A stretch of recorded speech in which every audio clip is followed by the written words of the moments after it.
জয় গুরু। পরম দয়াল আমার তোমার শ্রীচরণে জানাই ভূমিষ্ঠ প্রণাম, আর আপনাদের প্রত্যেককে জানাই রানন্দিত জয় গুরু। আজকে আমি আলোচনা করব ইষ্টভৃতি। ইষ্টভৃতি এত জোরালো হবে যদি এই কাজগুলো আমরা করে যেতে পারি, ফলাফল পেতে কিন্তু বাধ্য। ইষ্টভৃতি কীভাবে করব, কেমন করে করব, আর কীভাবেই বা ইষ্টভৃতিটা জোরালো হবে, আজকে সেই সম্পর্কে আলোচনা করব। আমরা ইষ্টভৃতি এক একজনে এমনভাবে করি, যখন ঘুম ভাঙে তখন উঠে করি।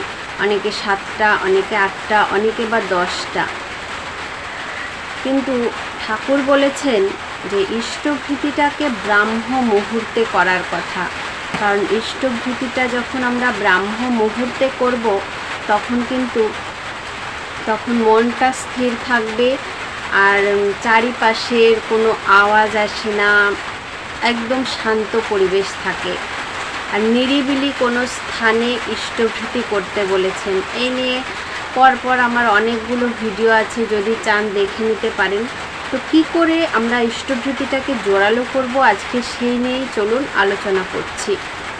কোন কাজগুলো আমাদেরকে করতে হবে যাতে ফলাফল আমরা পাবই পাবো। পরম দয়াল শ্রী শ্রী ঠাকুরকে একবার এক দাদা জিজ্ঞাসা করলেন যে আমাদের করণীয় কী। শ্রী শ্রী ঠাকুর বললেন, করণীয় হচ্ছে যজন, যাজন, ইষ্টভৃতি। যজন মানে নিজে করা, এটা আমরা সকলেই জানি।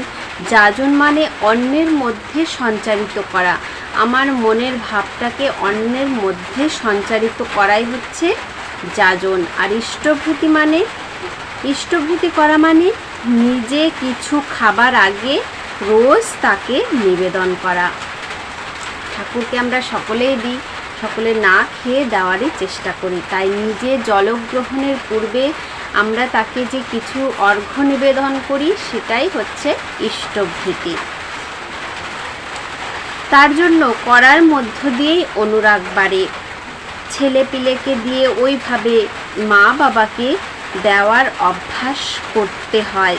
আপনি আবার যখন ইষ্টভৃতি করেন, ছেলে দেখে হয়তো জিজ্ঞাসা করবে আপনাকে, এগুলো আপনি কাকে দেন? তখন বুঝিয়ে বলুন, তুমি যেমন আমাকে দাও, আমারও তেমনই একজন আছে যাকে আমার দিতে ইচ্ছে করে। তখন ওই বীজ তার মধ্যেও বেড়ে যাবে। সে তখন সাম্যহারা হয় না। ওই মাতৃভৃতি, পিতৃভৃতি, ইষ্টভৃতির ধান্দা তার মগজে ঢুকলে তা তাকে বড় করে তুলবেই। আমাদের ইষ্টভৃতির পাশাপাশি মাতৃভৃতি, পিতৃভৃতি এগুলো কিন্তু করা খুবই দরকার। ওই মাথায় এবং চরিত্রে প্রতিষ্ঠা করলে আপনি লাখও মূর্খ হন, শত পণ্ডিতও আপনার সঙ্গে পারবে না। কারণ তখন আপনি দুনিয়া রূপ, জীবন রূপ এই বই পড়ে শিক্ষিত হয়েছেন। ততখানি জোর দিয়ে শ্রী শ্রী ঠাকুর কিন্তু বললেন। তাই মাতৃভৃতি, পিতৃভৃতি, আচার্যভৃতি এগুলো করা আমাদের কিন্তু প্রত্যেকেরই কর্তব্য। ইষ্টভৃতি করার পর আচার্যভৃতি অবশ্যই কিন্তু করণীয়। আমরা শুধু ইষ্টভৃতি করে নিলাম, হয়ে গেল না। ইষ্টভৃতি করার পাশাপাশি মাতৃভৃতি, পিতৃভৃতি, আচার্যভৃতি কিন্তু করতেই হবে। তার সঙ্গে আছে ভূতভোজ্য, ভাতৃভোজ্য, ভূতভোজ্য, এ দুটো তো করণীয় বটেই। এই দুটো নিয়ে কি ভাতৃভোজ্য আর ভূতভোজ্য কি, আমি প্রায় দিনই আলোচনা করি। জানি না সকলেই তো আর ভিডিও দেখে না, কেননা দিনে দিনে প্রতিদিন না অনেক দীক্ষিত হচ্ছে। আজ ধরুন আপনি দেখছেন, হয়তো কেউ মিস করে গেল। তাই আমার প্রতিদিনই আমি এই আলোচনাগুলো করতে থাকি যে ভাতৃভোজ্য আর ভূতভোজ্য কী। ভাতৃভোজ্য হলো ইষ্টভৃতি করার পরে, মানে যে 30 দিনের দিন আমরা অর্ঘ্যটা জমা দিই, সেই 30 দিনের দিন অর্ঘ্যটা জমা দিলাম আর আমাদের ইষ্টভৃতি কমপ্লিট হলো এমনটা নয়। ইষ্টভৃতি কিন্তু ইনকমপ্লিট থেকে যায়। কারণ আমরা যদি ভাতৃভোজ্য ভূতভোজ্য না করি, ভাতৃভোজ্য হচ্ছে ইষ্টভূতি করার পরে কিছু অর্ঘ্য রাখতে হবে, যেটা যেই দিন আমরা 30 দিনে ইষ্টভূতিটা জমা দিই, সে আমরা মন্দিরে দিই বা যেখানেই দিই না কেন অনলাইনে, সেটা জমা দেওয়ার পরে সেই ভাতৃভোজ্যটা আমরা কি করি,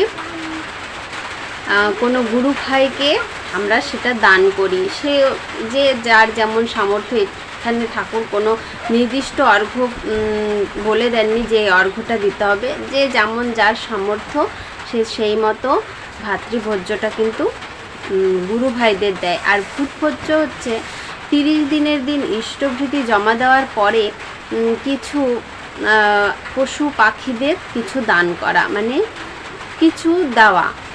যেমন কোনো পাখি আছে তাকে একটু এক প্যাকেট, কোনো কুকুর আছে বা যাই থাক না কেন এক প্যাকেট বিস্কুট কিনে দিলেন বা কিছু কিনে তাকে কিন্তু খাওয়াতে হবে। এটাই হচ্ছে ভূতভোজ্য। তবেই কিন্তু এই ভাতৃভোজ্য ভূতভোজ্য করলে কিন্তু ইষ্টভূতি দৃঢ় হবে। ইষ্টভূতি দৃঢ় করবার জন্য কিন্তু আমাদের এগুলো করা অবশ্যই করণীয়। মাতৃভীতি, পিতৃভীতি, আচার্যভীতি, এগুলো কিন্তু অবশ্যই করণীয়। এরপর শ্রী শ্রী ঠাকুর বললেন যে নিয়মিত ইষ্টভীতি করবেই। তাছাড়া সাধু চেষ্টায় প্রত্যহ কিছু না কিছু, অর্থাৎ প্রীতিপদ ব্যবহার উপযোগী জীবনীয় কিছু সংগ্রহ করেই তাকে বাস্তবে উপহার দেবে। তোমার শক্তিতে যতখানি কুলোয় ইষ্ট সান্নিধ্যে যদি না থাকো, আর তৎসকাশে পাঠাবার সুবিধা যদি নাই হয়, তার ইষ্টার্থে কোনো শ্রেয়জনকে দিও, যাদের ভরণ পোষণ ইষ্টের উপর নির্ভর করে। তারা যে দৈনন্দিন অবশ্যই এমনতরভাবে সংগ্রহ করে, ওই তারই সেবানুচর্যার অর্ঘ্যস্বরূপ নিবেদন করে তারাও অনেক বিকৃতির হাত থেকে রেহাই পেতে পারবে। এতে একটা কর্তব্য নিবন্ধন হলে হয় না, অন্তর আত্মা নিবন্ধন হওয়া চাই। ইষ্টের তো শুভ করণীয় যা কিছু তা করতে পক্ষে অবহেলা করে না, আর অন্যেরও শুভ সম্বর্ধনায় পারতপক্ষে বিরত থেকো না। তাই ঠাকুর বলছেন এই যে আমরা কি হয়, একটা কর্তব্য নিবন্ধন হলে হয় না, সেটা অন্তর থেকে করা উচিত। যেটাই আমি করব সেটা যেন আমার অন্তর থেকে বেরিয়ে আসে। শ্রী শ্রী ঠাকুর বলেছেন অন্য যে কোনো নাম করা যায় এবং আমাদের নাম করায় অনেক পার্থক্য আছে। এই নামে কৌশিক স্পন্দন বাড়ে। নাম যত তাড়াতাড়ি করা যায় ততই ভালো, নচেত টান হয় না। যেমন এর আগে একটা ভিডিওতে বলেছিলাম, শ্রী শ্রী পিতৃদেব বলেছিলেন শ্বাস প্রশ্বাসের সঙ্গে নাম করার কথা।